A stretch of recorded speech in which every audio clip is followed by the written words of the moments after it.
So treatment for me has been a little tricky. After being diagnosed with narcolepsy, I started on a stimulant to help with daytime alertness, which was amazing. I was feeling awake. I was able to do things. It was awesome. I started having rapid heartbeat.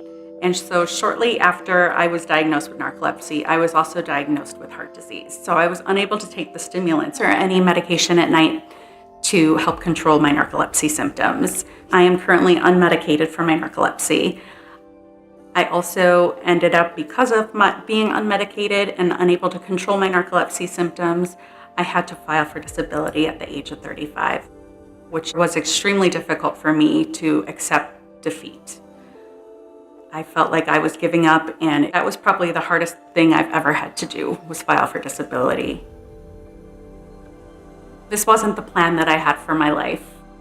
I experienced a lot of social stigmas, from people not understanding what narcolepsy was, to having them thinking it was as they saw it portrayed in the movies and thinking, so what, she's sleepy, big deal, to actually having medical professionals say, gee, I wish I could take a nap every day. It's just very frustrating, because when you have to take a nap every day, it's not the same thing as getting to take a nap every day. When your daily quality of life depends on you taking that nap, it's not the same. The biggest compliment that a friend can give me is to tell me that they looked up what narcolepsy was and that they have questions for me. It really means so much to me as a person with a chronic illness and an invisible illness that someone took the time to look up what it actually is versus just taking what they've seen in the media for fact. So I remember having such a hard time accepting my diagnosis and accepting being disabled after being so ambitious and so busy and having such a full life. And a close friend of mine saw me struggling, knew I was struggling, and she said to me, Shannon, you need to stop focusing on what you can't do anymore. You need to figure out who you are. You need to bloom where you are at. To me, that was the best advice I had ever received. I was in such a depression from that change in life that the only thing I knew anymore was narcolepsy.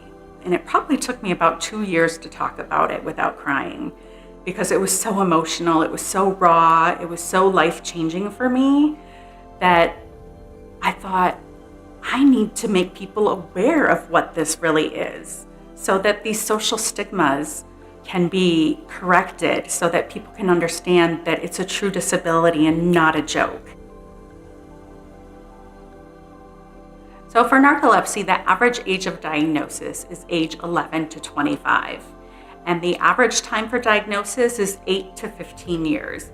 That is staggering. We need to educate the people around us to know what narcolepsy truly is, so that we can intervene in people's lives so that they can get treatment and improve their quality of life and live the best life possible. That's what we're here to do with Rising Voices of Narcolepsy.